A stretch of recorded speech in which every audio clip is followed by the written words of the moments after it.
I've heard a lot of times that people say Germans have no humor. I think we have a humor that's maybe not understandable immediately. Welcome to our podcast, The Pommes Box. In this podcast, we talk about the German language, the struggles, and how you can master the language. Not only that, we also dive into the culture. I'm your host, Sachin, and I speak C1 level German. I'm your co-host, Shilpa, and I speak A2 level German. Let's welcome our special guest, that's Annie. Annie is a German teacher, and she is also host of the podcast, Denkpause. In this podcast, she speaks about personal development and deep thinking for intermediate German students. She also speaks about the vocabulary and how people can improve their speaking skills. You can listen to her full podcast on Spotify, and you can also support her on Patreon. So the first segment is your experience as a teacher. Okay, so are you ready? Yeah, definitely, I'm ready. Awesome. So the first question is, what are the top 3 mistakes learners make again and again when they are learning German? That's actually a tough question because I would say it depends on the native language of the student. So they will make mistakes, like they will say things like they're said in the native language. And also it depends on which method they've used to learn German up to that point. But if I have to name 3, I would say pronunciation of the German ä, ö, ü. The genders, of course, it's easy to mess them up because we have 3 and they make no sense. And I think the third thing is we have the word wenn. You can mix up wenn versus als, wenn versus wann, or wenn versus ob. So that's also a tough one. Oh, okay. I can relate. As a beginner, I can relate to when and one. Last week when we were speaking also, I made this mistake. Yeah. It gets easier. But did you have huge trouble understanding people when they made wrong pronunciation? No, definitely not.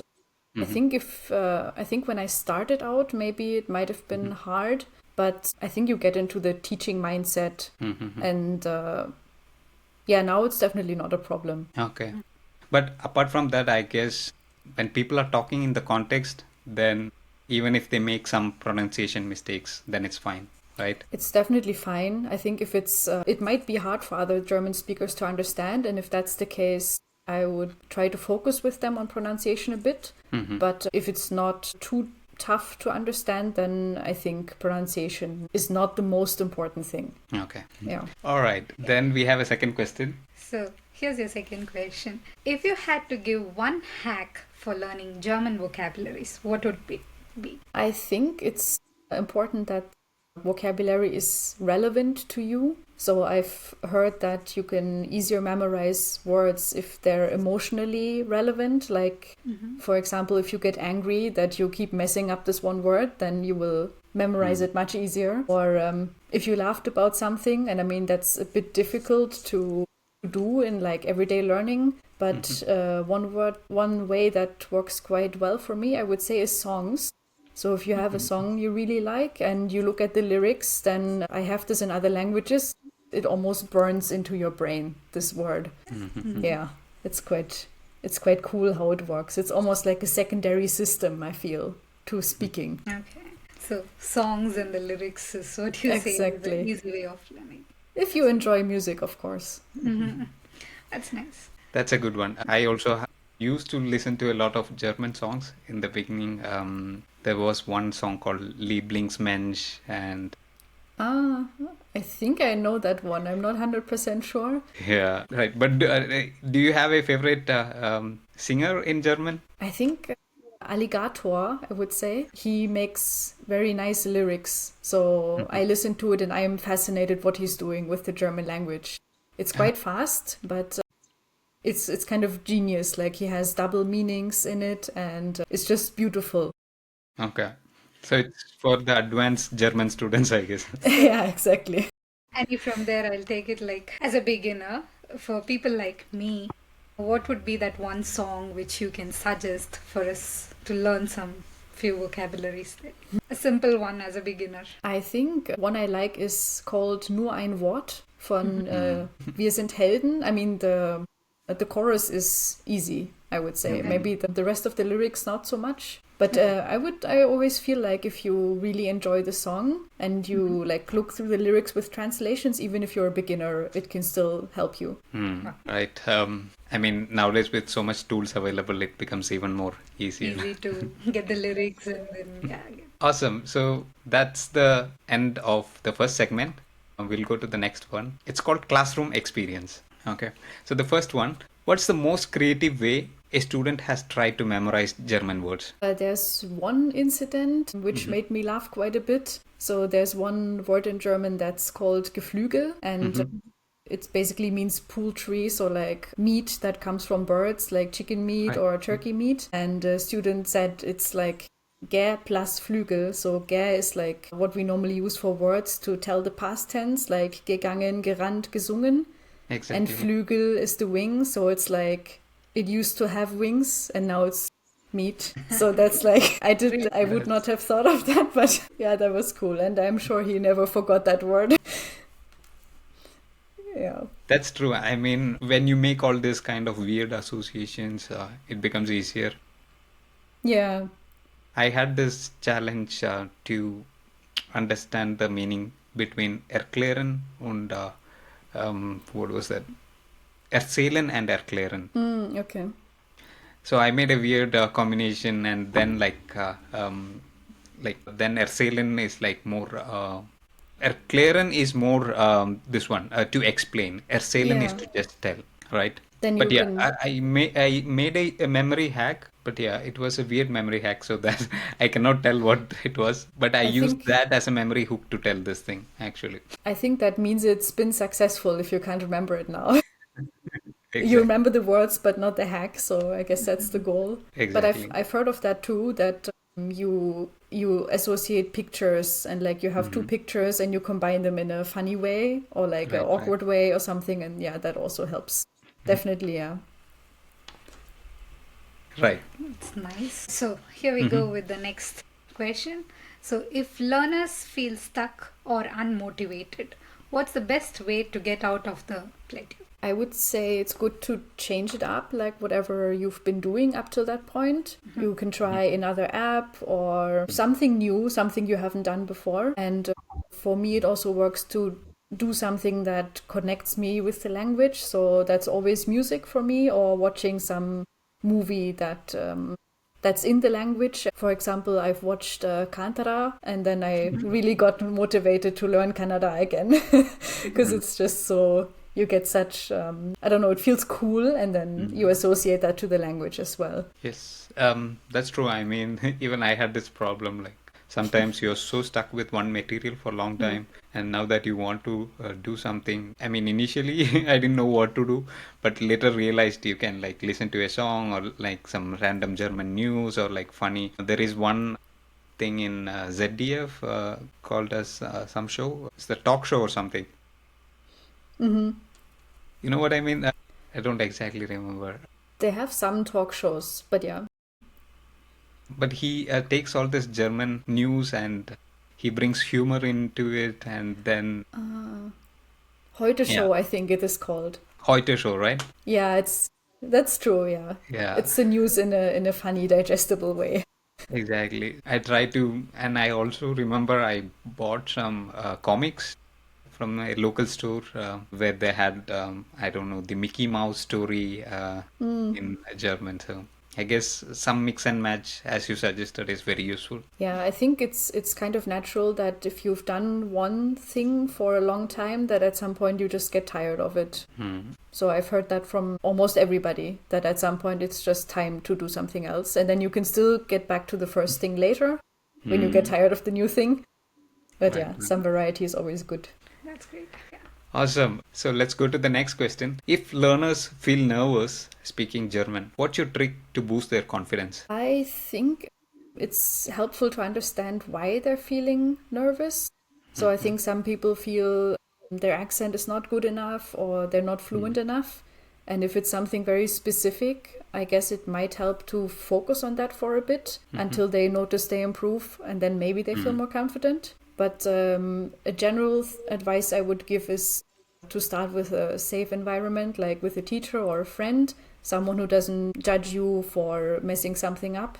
Or even if that still makes you nervous, then you can start with talking to your pet or to yourself. And you can even record yourself and like see over time how you progress. So I think that's a safe place to start. That's so insightful for me because it always happens to me. Like I would have learned a lot of words or how to make a sentence and how to speak. And when I'm in front of that person, or like say when I'm outside talking to people, I forget almost half of what I have learned, and or maybe sometimes mess up with the order and things like that. So that was very helpful actually. Yeah. And I also believe like when you say something, maybe the first two sentences goes good, and when they don't understand after that, now they are like their mind goes blank. Oh my god, now what is the other person saying? And then you're lost and probably you don't remember the word. And I guess the nervousness increases more from there. That's true. In the beginning, it's definitely tough. I think I remember in the past, I had this feeling too. I've just like humiliated myself so many times that I don't care anymore. I mean, not humiliated. I understand why people are really nervous about this. But this is one thing people are afraid of, the humiliation. Yeah. Or feeling bad about Yeah. themselves. But it does feel way, way worse to you than to the other person. I think other people often are just happy that you're trying. And just to you personally, it feels like terrible, but it's really not terrible at all. But I guess you really have to put yourself out there and overcome this. And by doing that, I definitely believe that people can come out of their comfort zone. Yeah, for sure. Everyone gets there if they just try a little bit. Right. Awesome. Next question. Next question. So, can you share one real story of a student who made fast progress? And can you tell us like what did that person do something differently to, make it faster? I actually have a story of a Hindi student, so it's not my student, but I was in Hindi class with a teacher, and the teacher was like telling, oh, there's this one learner who's a genius and he must have the language gene. And it made me feel a bit bad, to be honest, because then that means I don't have the language gene. And I was thinking about that a lot. What is this person doing? And I asked the teacher, and she basically said, yeah, she comes to me and she asks questions and she writes down everything that I tell her, and then she studies at home. So I think looking back at it now, it comes down to consistency, like doing a little bit every day, and to learn on your own. So she didn't wait for the teacher to tell her what to learn, but she actively came and like, tell me this, please. So I think those two are key to really make fast progress. So it's better to always make the first approach from our side, and the curiosity to learn probably.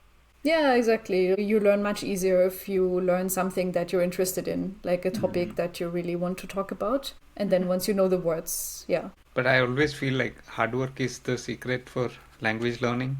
Or I guess do you that's agree? the consistency then. Yeah, it's. Okay. I think some people they think hard work means like you sit down at Saturday and you study 5 hours and then you do nothing after that. But 10 minutes every day is much more effective than like one cramming session. So consistency is even much better to make a faster progress. I would Right. say so. Awesome. I guess that's the same principle even Duolingo is following with all the streaks that people, have to always come back to the application to learn. Yeah, I actually got addicted to Duolingo recently. Really? It's helping. Yeah, it's helping. Yeah. Then we have to add her also in our friend list. Friend list, right? Nowadays, even like if I don't learn anything like specifically new or something, but still I try to maintain that streak always. So I always do at least say 5-10 minutes. So something goes into the head during that time. Yeah. It Right. makes it easy. That's really the cool thing about Duolingo. Like it might not have the best content, but it's so easy to do your 5 minutes a day. And I guess the way they collect the vocabulary, it's also very good. Like when you do a lot of lessons, you also learn a lot of vocabulary. And Yeah. there is one particular tab on Duolingo which says vocabulary, where you can also review all your Vocabularies you have learned till now. exactly. So I found that very helpful because for a lot of people when they're trying to speak any language, or in this case German, it's important that they don't forget the words, right? Yeah, true. And the chances are you do forget the words if you're just starting. So I feel that in that way, Duolingo vocabulary is very helpful. Yeah, for sure. I would say so too. Are you learning Hindi on Duolingo? I'm learning Chinese and Japanese actually. Ah, And awesome. that's only because I finished their Hungarian course already fully. Ah, So really? I'm trying around. I'm really interested in lots of different languages. Congrats. That's a lot of language now. Awesome. Then that was the end of this segment. So the next segment is the cultural segment. The first question: what's one stereotype about Germans that is actually true and one that is completely false? As a caveat beforehand, I never know if it's just like me and my family or like my state in Germany or if it's everybody. But from my perspective, I would say one stereotype that's true is that we like to be efficient and on time all the time, if possible. I mean, maybe not for a party, but like for work things. Everyone tries to be on time and efficient, so we're done sooner. And one that's not true, I've heard a lot of times that people say Germans have no humor. I think we have a humor that's maybe not understandable immediately. I noticed German humor is saying the opposite of what's true. So like, I don't know, Sarcasm? yeah, sarcasm, but also like Okay.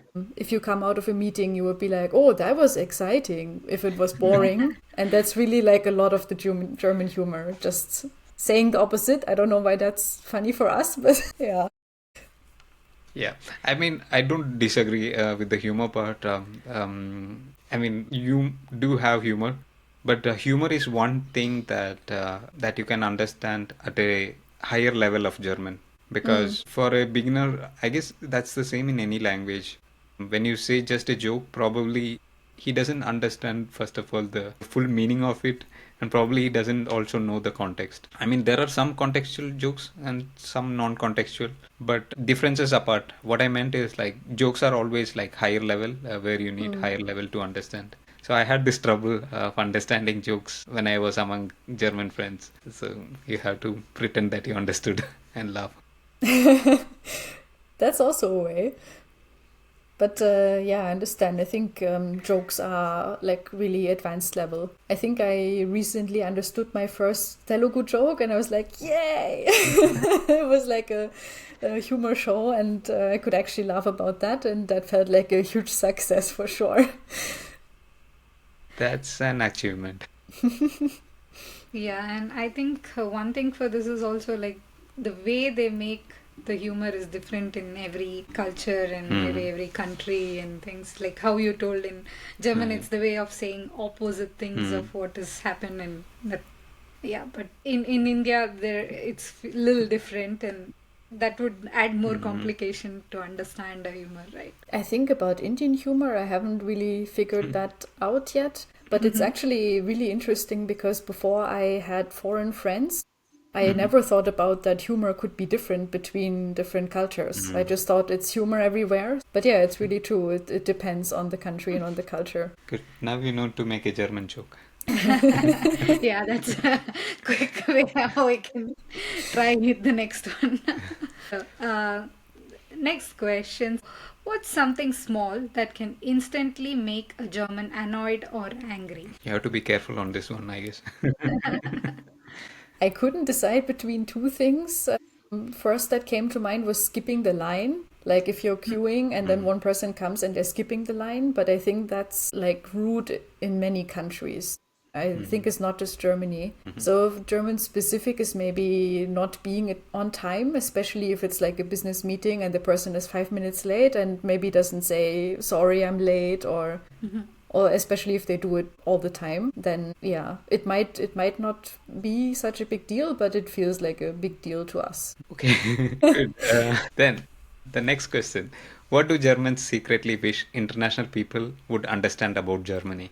I would say that Germany is not Bavaria because a lot of the culture that is seen on the outside, I think, is mostly Bavarian culture, like Oktoberfest and dressing up in dirndl and eating Weißwurst. So all of this is, I think Bavaria has a really nice culture, but other states of Germany also have their own things. And it's just, I don't know why Bavarian culture is the most famous out of all. So, have you got offended or something before when somebody said about relating Germany to Bavaria? I think mildly one time, yeah.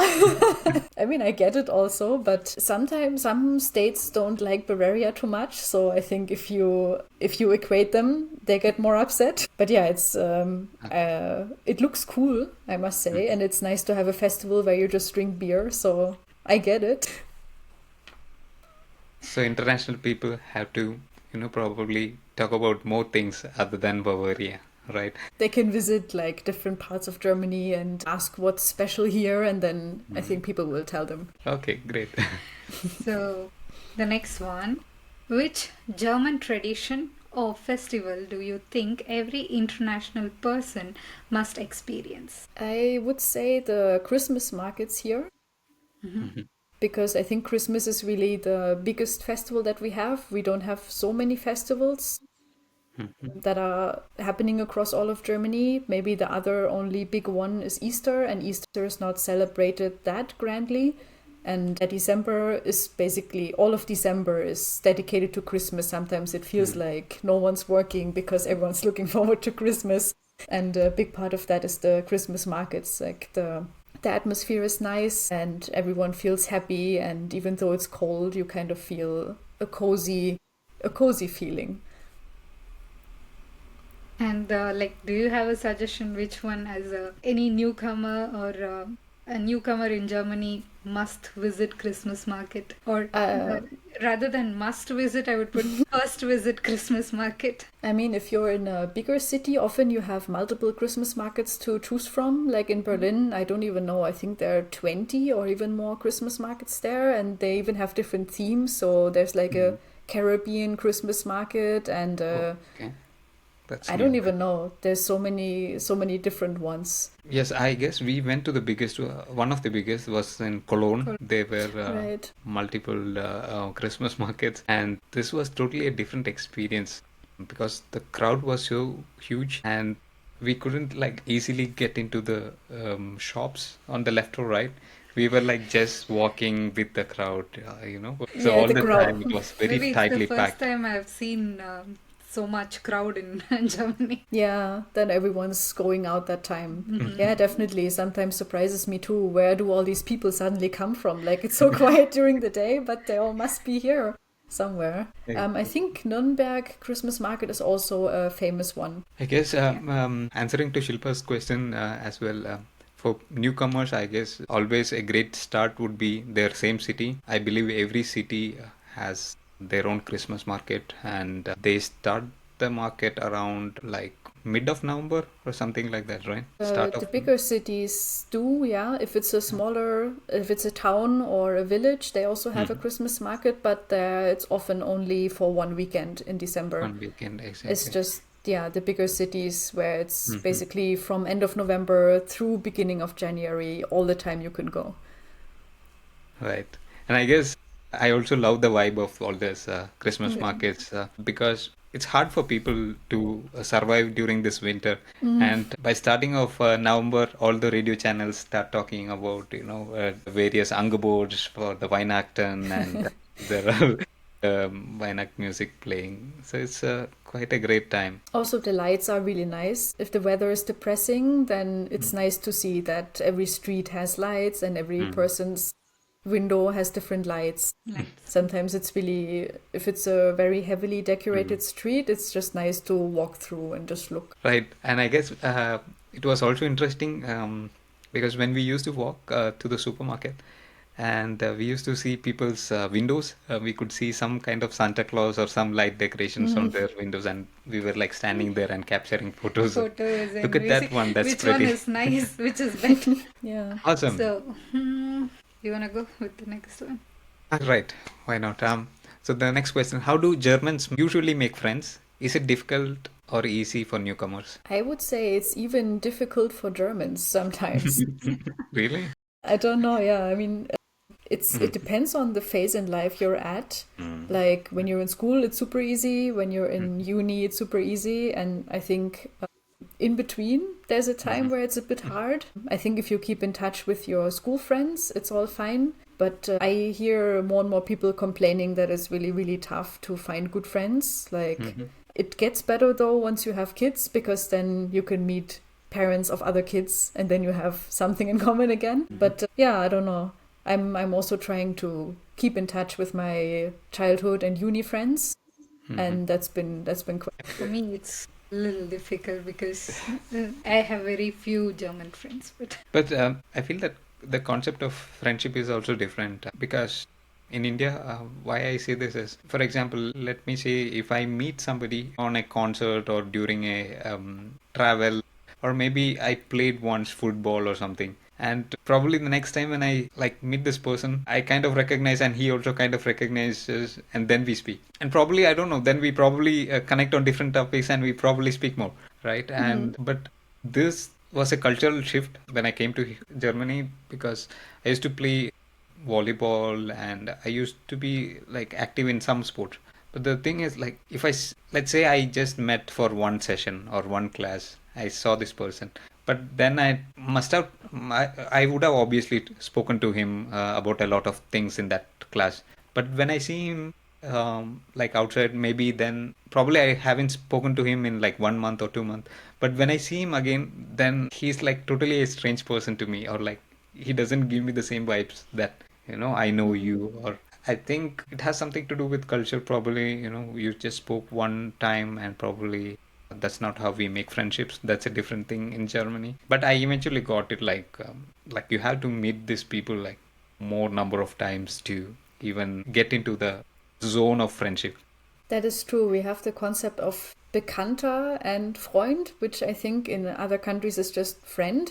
But we distinguish. If it's just Bekannter, it's like you talked a couple of times, but you wouldn't say you're close.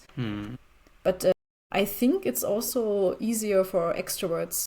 And I'm not an extrovert, so I don't know. But people who initiate, they always seem to have a very easy time making friends.